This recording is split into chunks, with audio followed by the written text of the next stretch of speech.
Okay, perfect. So hi everybody again. Welcome to the first of the Youth Knowledge Break webinars that we are hosting as part of this series. My name is Lana Pasic. I'm a Youth Research and Policy Manager at the EU Council of Europe Youth Partnership. It's a joint program between the two institutions, Council of Europe and the European Commission. And we are starting a new series of research projects and activities. And this is called the Youth Knowledge Breaks and Youth Knowledge Briefs. And first of this series will be the webinar that we have today, the right to stay in rural areas. This webinar is a follow-up to the knowledge brief that was just published, which I will be sharing with you shortly. And also it is a follow-up to the study which we have here to stay, the transitions of rural youth before and after the COVID-19 pandemic. So I have a pleasure today to welcome one of the authors of the study and also the author of the knowledge brief, Francisco Simões, who will be sharing with us some information about the findings of this research, how it came about, and also some of the policy recommendations. And maybe just to say that Francisco and other three researchers worked together on the study. And the knowledge brief is really meant to be kind of a concise and more concrete, shorter outcome of this bigger research project. So, Francisco, I pass the floor to you. Thank you, Lana. Good morning. Thank you to everyone for coming in for this session today. It's a pleasure to be here. And thanks to Lana and Tanya for organizing this. As Lana mentioned, this is a follow-up to a major report that the Youth Partnership published earlier this year, focusing on the trends associated with rural young people after the pandemic. So focusing on multiple dimensions, one of them mobilities.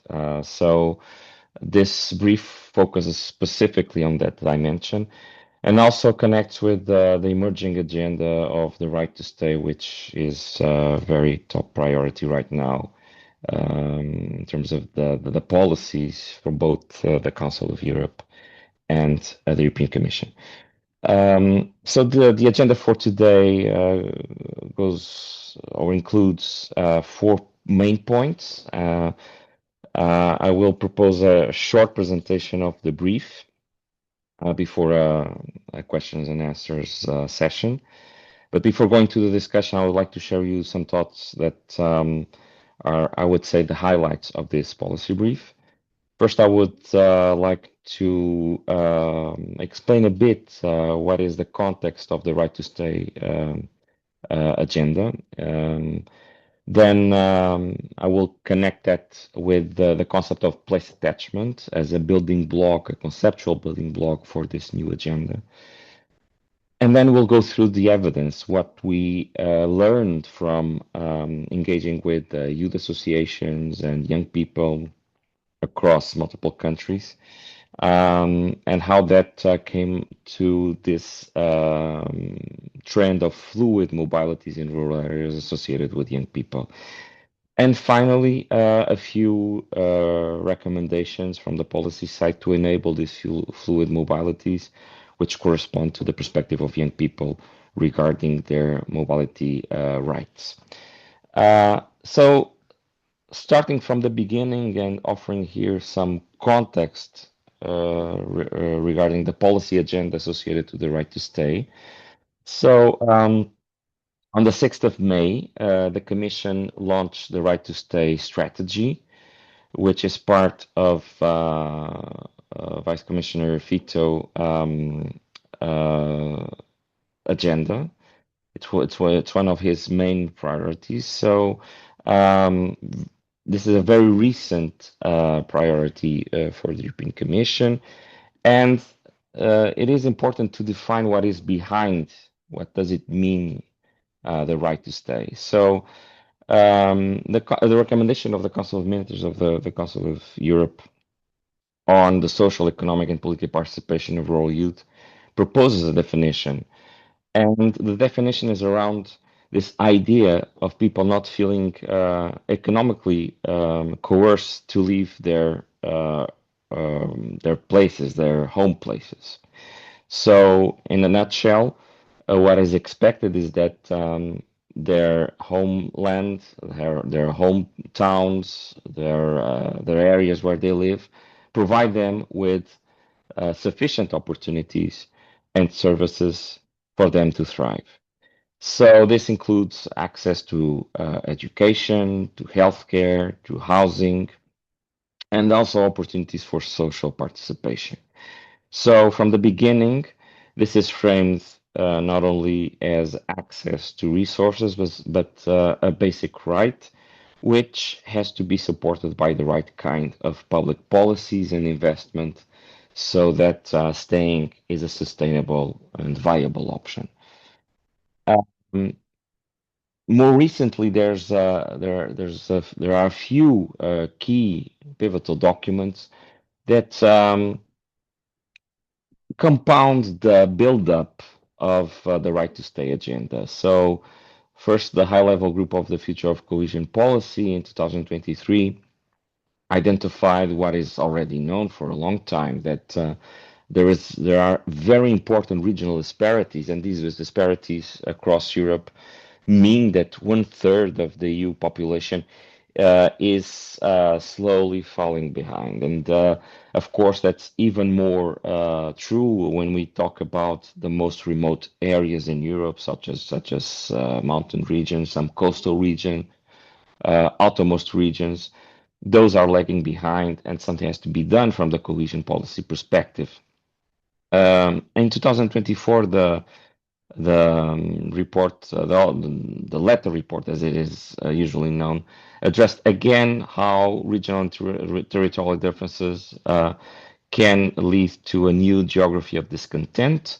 So, acknowledging again how not only the regional disparities will lead to economic asymmetries, but they can also have important social consequences, especially from the polarization perspective.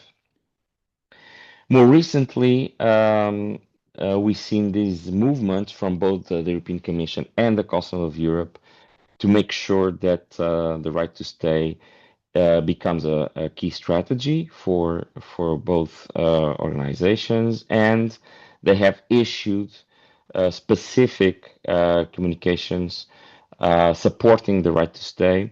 In the case of the European Commission, this was made through the cohesion and reforms policy, and as I mentioned before, the Council of Europe has issued this recommendation in last year in 2025, acknowledging the right to stay as a key pillar of the future rural youth prosperity. So there's here a clear connection between the right to stay and the right to prosper, which is, of course, a main driver of this agenda. There are a few requirements to ensure that the right to stay is in place. One is obvious, is to ensure that there is a context that promotes territorial cohesion, reducing regional disparities, though. So I would say this is the starting point for this discussion. Then access to essential basic public goods and services for all citizens, irrespective of where they live. Also, an economic requirement, ensuring that local entrepreneurship, small and medium enterprises, and the innovation ecosystems have all the conditions in place to be successful. The expansion of the infrastructure associated to digital connectivity, and of course, demographic renewal, taking into account that aging in rural areas is a major issue, and there's a clear need not only to retain but also to attract young people, the younger generations, to live in these territories. So this, of course, comes with investments to improve the access to education, employment, or housing. It is important also to highlight that the right to stay is not completely new in the discussions, especially at the European Commission, the European Union level. So from the 90s, there are mentions to the need to support the right to stay as part of the territorial cohesion principle, which was later formalized in the Treaty of Lisbon. Then later on, between 2008 and 2016, during the economic turmoil period, there are rising concerns regarding demographic asymmetries, outmigration, and regional inequalities that start to affect more clearly rural areas.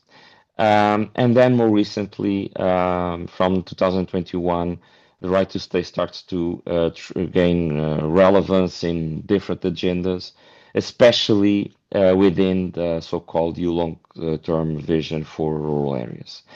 And now we can say we are in a period of institutional consolidation, which culminated in the publication of the strategy on the 6th of May, which is now under public discussion.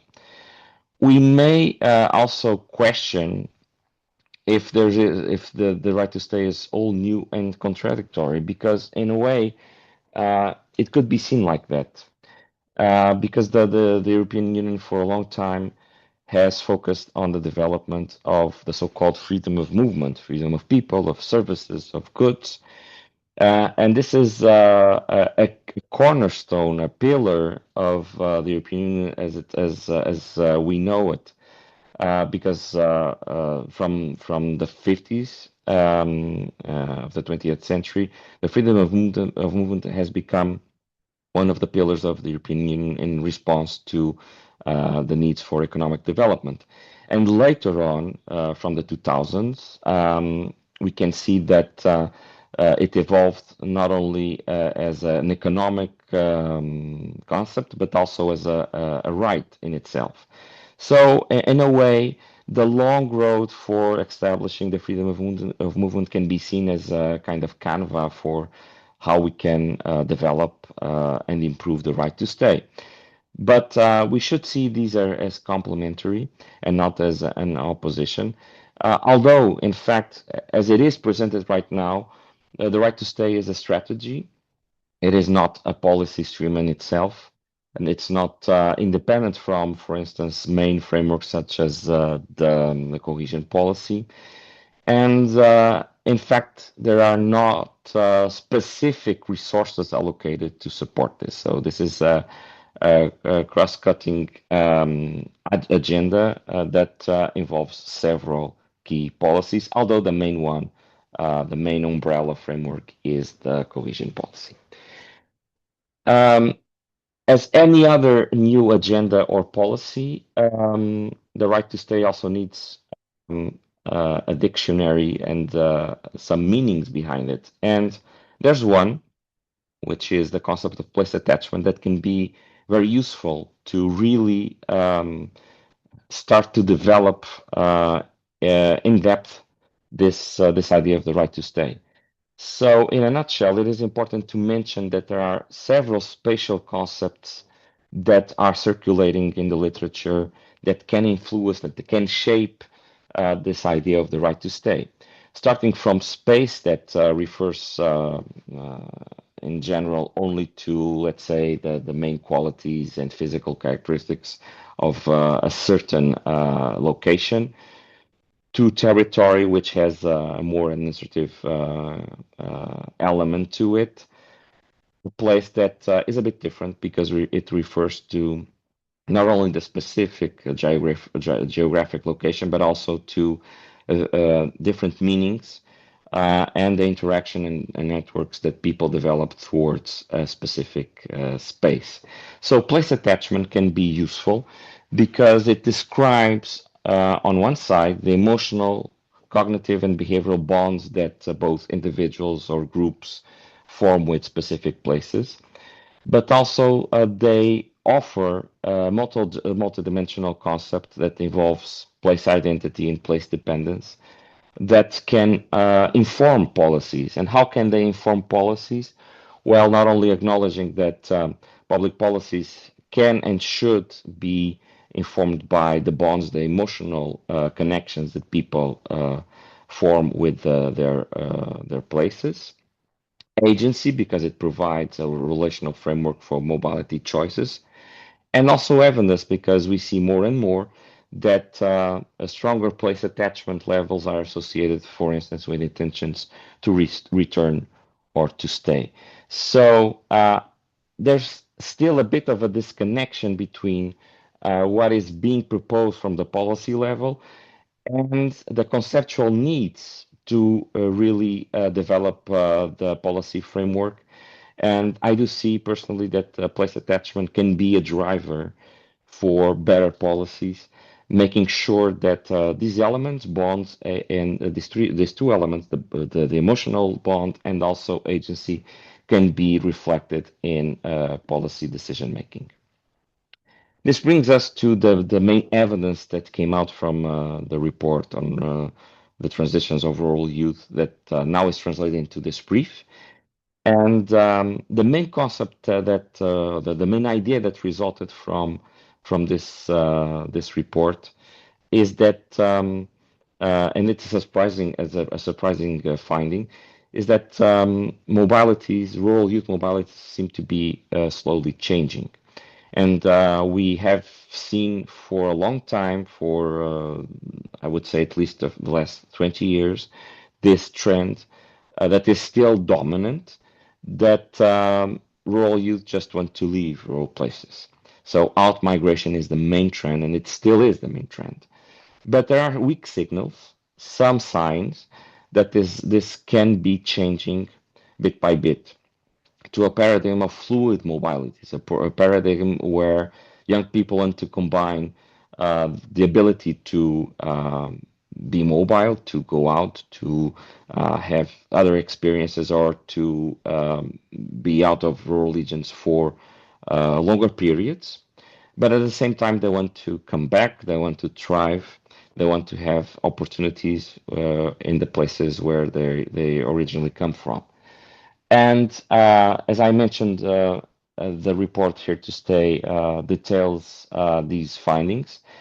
In the brief, we highlight some of the most surprising evidence that we collected related to mobilities. And first of all, we found that half of the participants had never left to live somewhere else for a longer period, at least 6 months. And this was consistent across gender and age groups. And the key finding, I would say, is that 76% of the participants um, envision themselves staying, commuting, or moving to a nearby rural area in the next 12 months.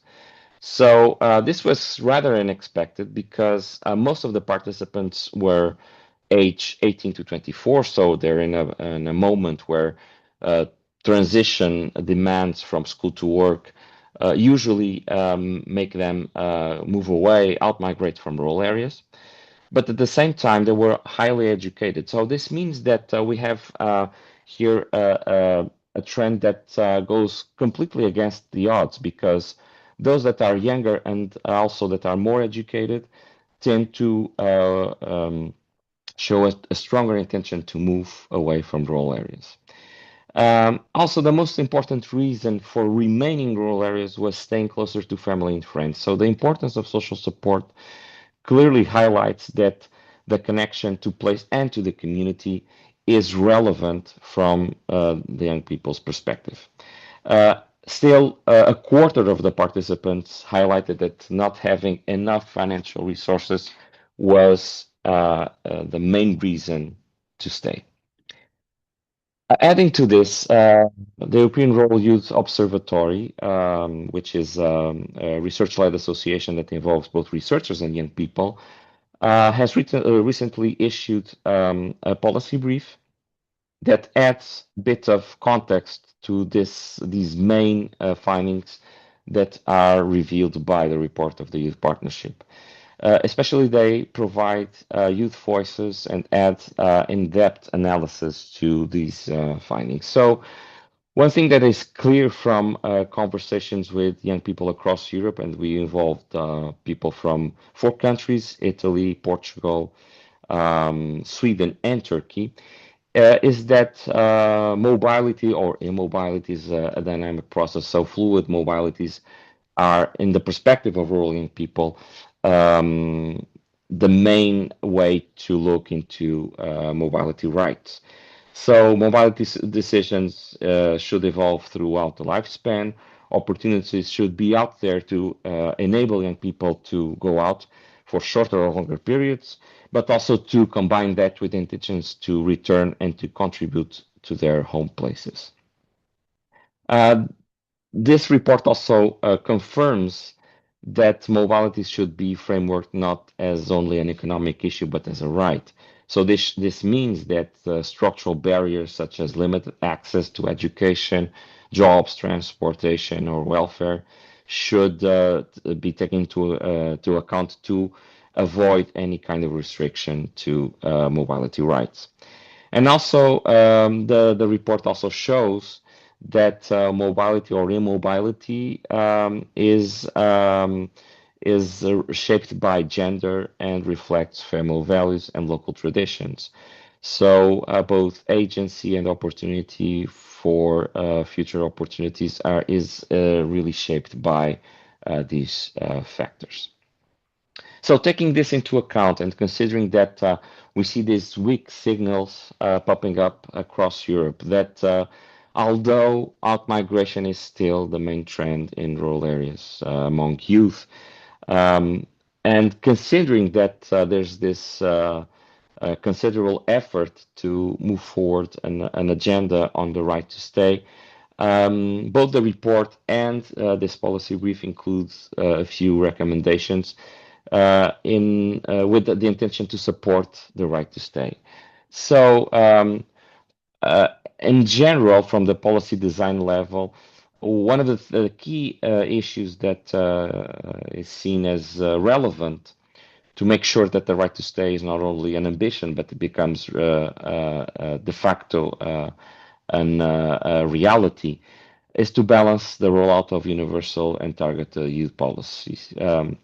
Something that was very clear in our report from the policy analysis is that rural youth do not exist as a specific group in policy design. Most of the policies that are designed to address rural young people are designed at the general level, are universal policies, both in the youth sector and in the agricultural sector. So there is a need for uh, more targeted youth policies.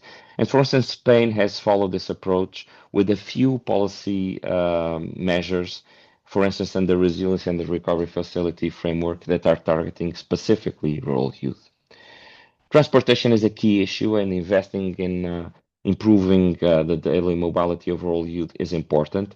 Commutation seems to be on the rise, and this requires for better public transportation, but also for new approaches to mobility, such as car sharing or carpooling, that should be organized by local authorities or in collaboration with the private sector to make sure that daily commutation or regular commutation becomes easier for rural young people.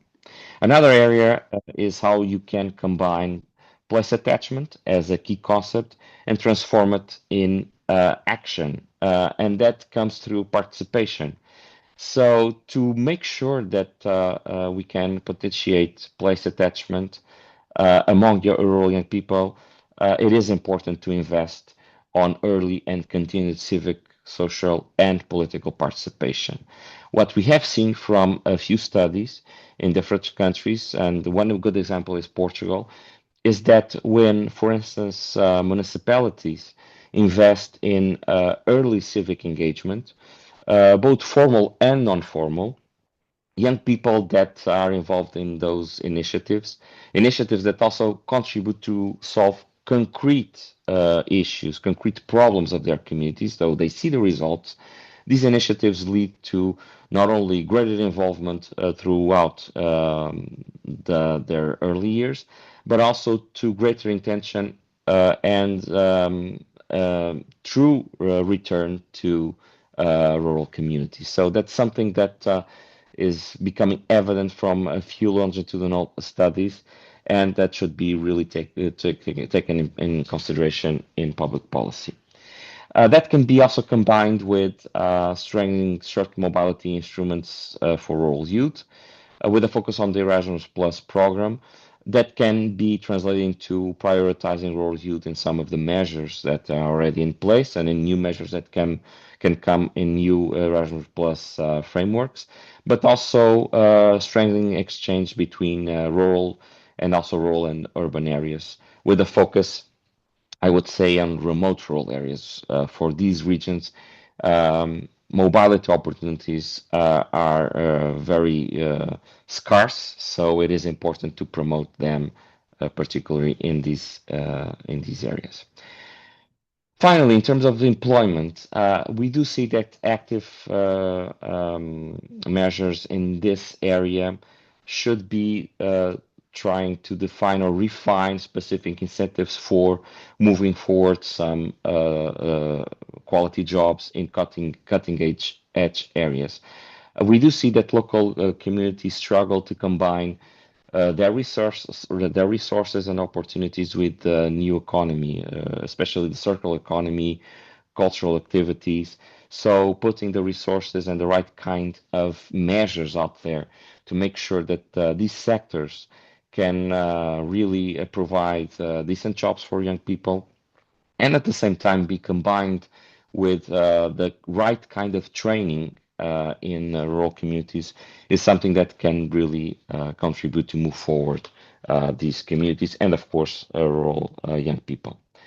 So, to finish up, something else that should be highlighted is the need for investment in public employment services delivery methods, especially new ones. These can be both mobile services, and we have examples, for instance, from Bulgaria, where public employment services in rural areas have adopted a mobile model to make sure that they can reach out to young people in the most remote areas with some success in promoting that. And also a concentration of services, for instance, one-stop shops, which can make easier to young people to access education, welfare, health, or even employment services using only one door, which does reduce the burden for young people, and at the same time the pressure to leave permanently, because this coordination of services also leads to better outcomes in terms of education and employment. So these are some of the highlights of the policy brief, and of course I'm open to any discussions, questions that you might have, or comments. And once again, thank you for coming in and for being in this webinar.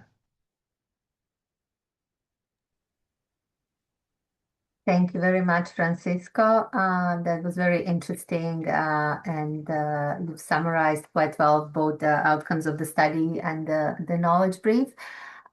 So we can open the floor now for some questions. Maybe we can just stop the screen sharing, Francisco, so we can see the people in the virtual room. We can also take questions through the chat if you feel more comfortable to write.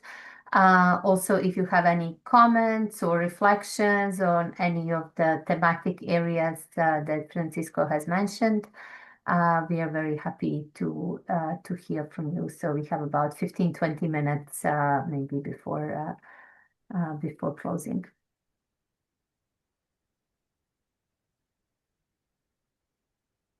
Maybe while we wait for questions, you can, as I said, type, but you can also raise your virtual hand through the participants button, or you can also just unmute yourself and speak.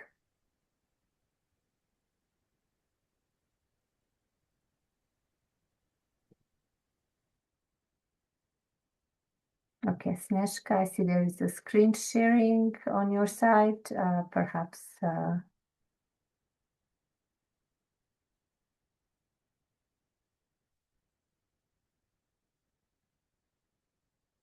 Snezhka, I don't know if there is an issue on the side there. Yeah. Okay. I think we had some technical issues. Okay. Maren.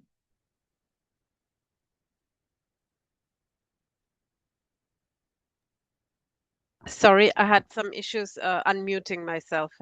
Sorry. Good morning, everyone. I think you don't know me for most of you. I'm working at the Council of Europe in the Congress of Local and Regional Authorities. We do work with the youth sector on certain matters, not on this one in particular since a while. We had been involved in previous CM texts on rural youth and disadvantaged rural youth. Now, I would like to take the floor because we are here, several from the Congress, several representatives, in fact, including one of our experts who has worked with us on the issues of rural development. Her name is Anna Winship, and she also joined here from the Scottish Rural College.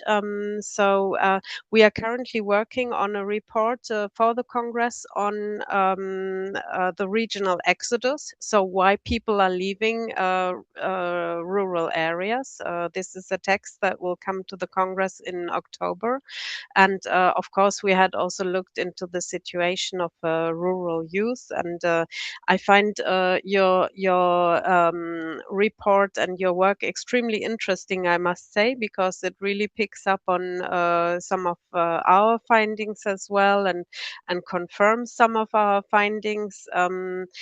So this is extremely interesting, and I must say that we had not yet heard as explicitly this concept of the right to stay. I think this is extremely interesting, and we will certainly refer back to your recommendation of last year on rural youth in our text. So I think this is very important for people to know, and also the categories of action that you have identified are the ones that we have identified as really central. So we will thank you so much for sharing this very important information, and we will certainly pick up on it. What I just wanted to say is that the concerns that we saw here in rural youth, your colleague Francisco has just said it. I think economic development is key, and you need fundamental economic activities to let young people even consider staying. I'm thinking now of situations in certain Eastern European countries that were not mentioned here. I mean, with the freedom of mobility that we have in the EU, how will you make young people stay in very remote economic under-equipped regions if they have this possibility of mobility? So what will be the convincing factors that will make young people stay in areas where they have the feeling that nothing is going on, and that they are completely disconnected? And in that sense, while we were working on our own report, we were thinking that policies within the EU are not entirely coherent because we have this freedom of movement, but we don't think of such movements of populations leaving entire rural areas and going elsewhere. There's a bit of an aspect of counterproductivity in there also. So what we were also wondering is how to send the key messages that you have formulated here up to the top decision makers to make future European policies a bit more coherent in that sense. So that was my comments, and at the same time a question back to you, whether you have been thinking about these contradictions and how to send such key messages back to decision makers. We are mostly looking at what local and regional authorities will do, evidently, but I think it's also important to adapt future European policies. Thank you so much for giving me the floor. Thank you, Myron. These are really pertinent and very interesting points you have raised, and also I'm very glad to hear that there is kind of an overlap between the priority areas because it also shows that we are kind of on the right track or we are both in parallel working on the same topics. Francisco, I saw that you were muted, so if you want to respond. Thanks, Lana, and thanks, Myron, for sharing your thoughts. Of course, now I'm curious to also read your report, so if you can find any way to exchange, that would be nice. Just a few comments. First, something I forgot to mention that it's, let's say, hypothetical. It's a hypothetical explanation for these findings, but something that we should definitely try to understand better is that probably one of the reasons, not the only reason, but one of the reasons for this unexpected high number of young people showing intention to stay is also connected to the economic environment and the fact that the living costs in urban areas are rising substantially.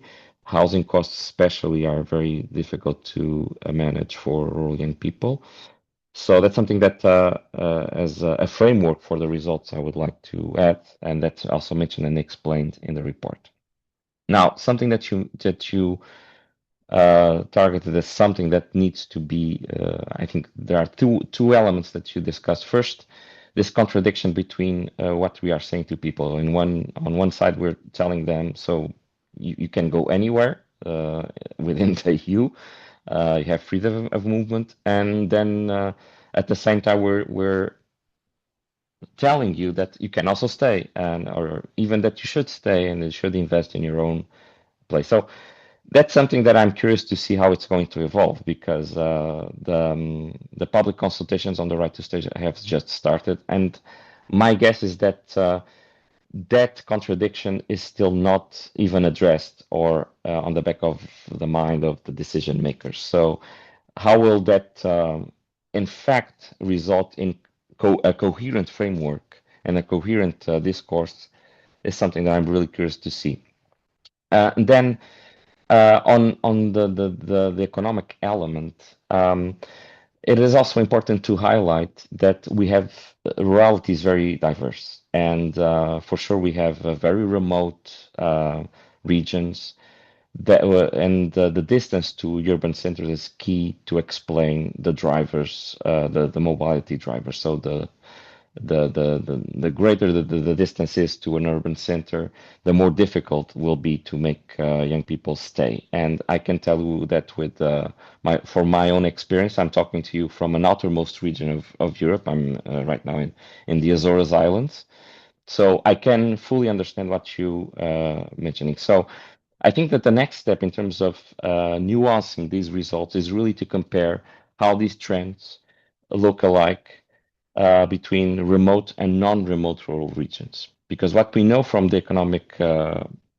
research is that rural regions closer to urban centers do not feel this impact in terms of not only of out-migration, but also in terms of economic consequences, which means that they are in a better position to make sure that young people stay. So I think that's the next challenge to understand the diversity of these fluid mobilities across different regions. But for sure, this contradiction in the discourse is something that has to be solved. And again, if we are saying to people that they have the right to stay, but this does not come with the right economic incentives for them to stay, it's just an ambition. And I have to say it was a bit disappointing to see that the strategy does not allocate any resources for this, specific resources. So this is a cut-crossing agenda that will touch upon different policies. Cohesion is the main umbrella. So I'm not sure how this is going to evolve. So I remain optimistic, but at the same time a bit concerned. Thank you for your honest response.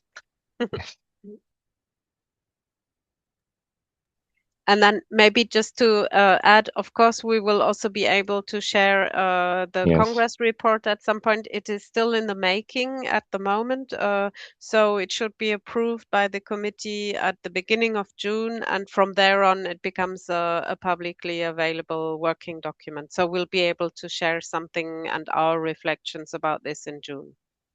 Yes, I would very much like to read it, so thank you for that. Okay, thank you. Thank you. And I see that Snezana also has her hand raised for a question or Yes. reflection. Thank you, Lana, and thank you to everyone. Sorry because I was interrupted with internet. So it was really nice to hear from Francisco about all these things which are going on now. And I really agree with your last sentence that it's very, very important to have the incentives, because if we want to make the changes for the young people in rural areas, that means that we must give them the chance not only for the employability, but also for education, cultural activities. And I can remember that we have now finished one great project financed by the GIZ about the perspectives of the young people in rural areas in Serbia. And their opinion is really the same as is this research. They want to stay, most of them really want to stay on their own, but they need some kind of the cultural activities, youth clubs, and of course the better chance for to be some employed or employed within the area when they are living. And I think that it is really a chance for all of us to make the inputs to the new strategy and to see how some kind of the financing, even it is cross-cutting strategy, all strategies about the youth are cross-cutting, and many actors are there, and to see how can we put also that kind of the money, because it is really, really necessary. Thank you.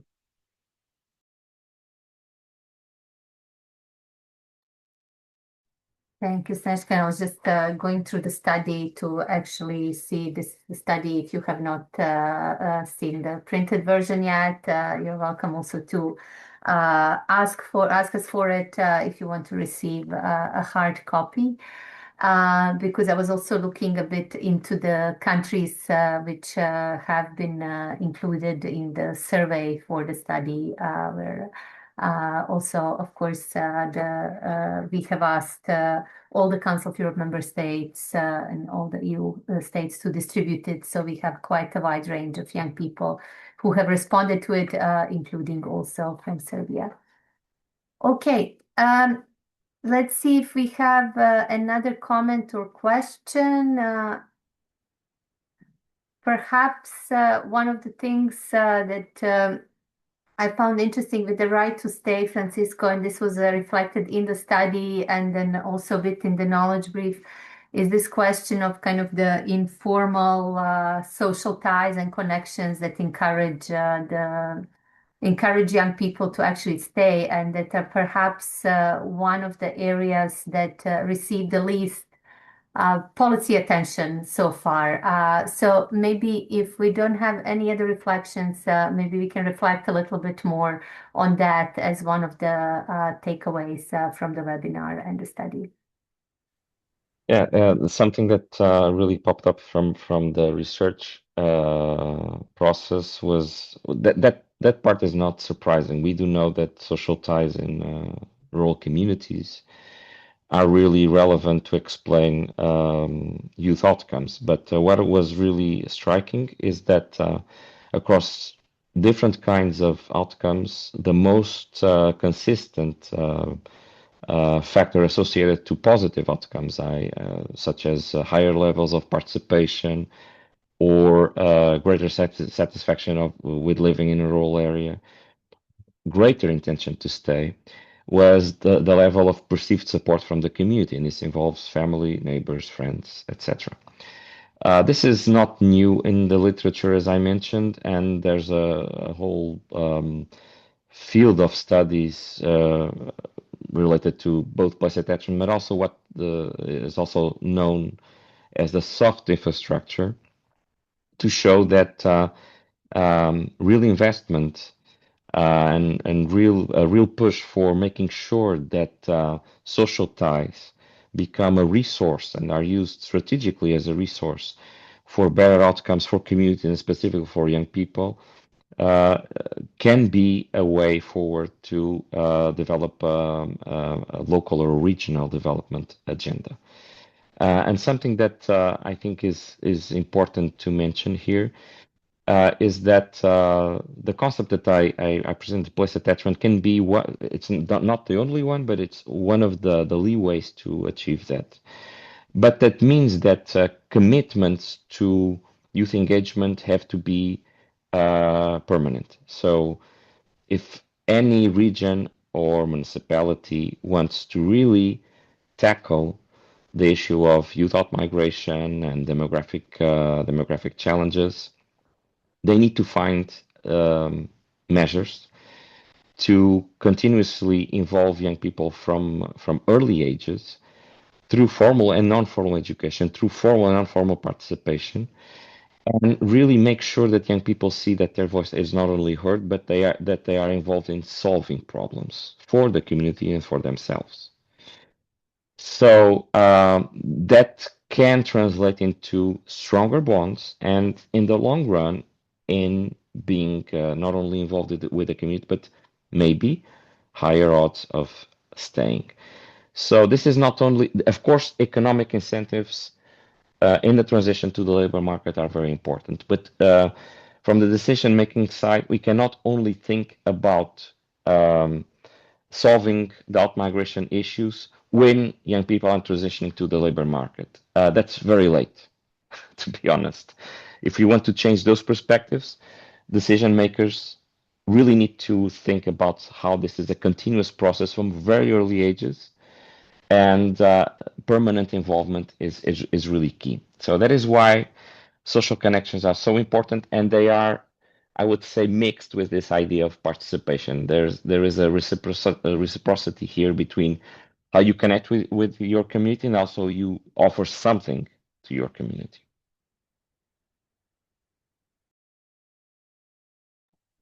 Thank you so much, Francisco. Personally, yes, I found this the most interesting part and the one perhaps the most that resonated with me the most from the study. Okay, great. I will just say that Tanya shared one of our previous studies. I don't know, Tanya, if you want to add something about it, the 2021 study that you added a link to in the chat.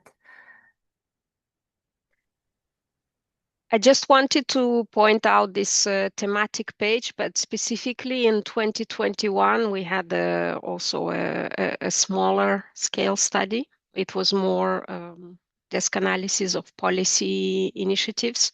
And in fact, the latest one from 2025 repeats the problem of misconstruction of objectives, of policy objectives when it comes to young people from rural areas, because they are just seen as a broad mass, a group that is more or less monochromous and uniform and so on. But in fact, young people who live in rural areas also are as diverse as young people who live in urban areas. And so in that sense, reflecting on that policy approach is going to make the change.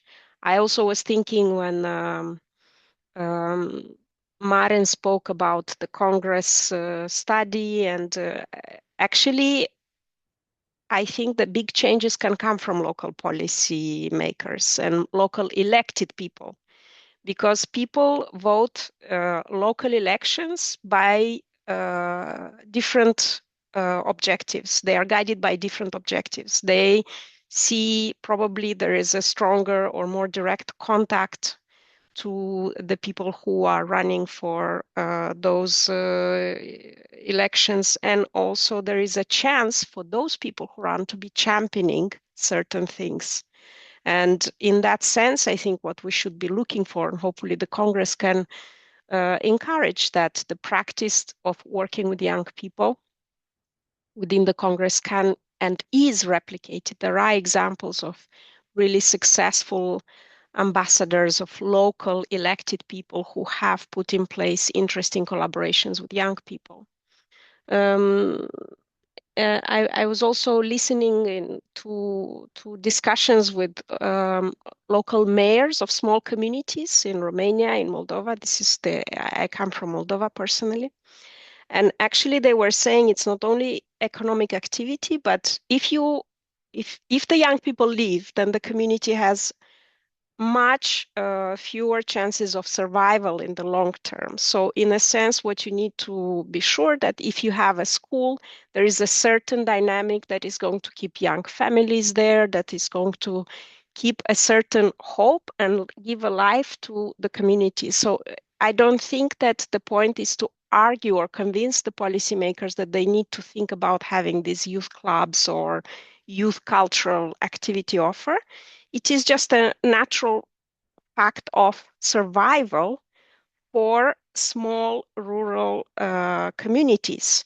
And in this constant pressure of administrative amalgamation for efficiency and good public spending and so on, this is becoming an even more critical question for the elected people in these rural areas. So I think that we can only encourage, and that's what we're trying to do, to amplify these youth voices, that they get picked up in arguments and in debates by policymakers and local elected people, because that's where the change can be made.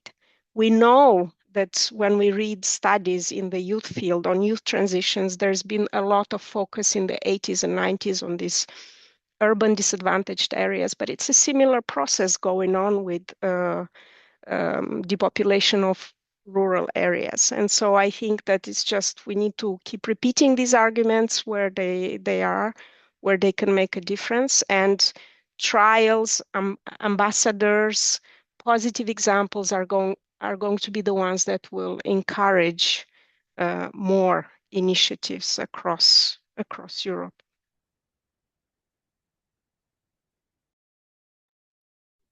Thank you very much, Tanya.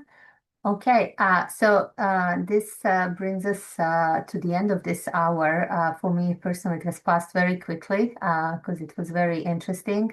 So I would like to say thanks one more time to Francisco for his work on the study and the knowledge brief. Also, not only from the perspective of the content, but also it has really been a pleasure working with you on this, to have an expert who is so knowledgeable and also very kind and willing to share his expertise with us. Thank you also, Tanya, for your inputs and also for co-coordinating the work on rural youth. And also thank you to the colleagues from the Council of Europe, European Commission. I see different names that we are familiar with, and also the colleagues from different ministries, as well as young people who have joined us today. Again, you can find both the study and the knowledge brief on our website. And just to say, this is, as already mentioned, just the first in the series of our knowledge briefs, and we will continue to have these conversations quite regularly, probably every 6 to 8 weeks on different topics. So we look forward to welcoming you on those as well. Have a lovely day. Thank you very much.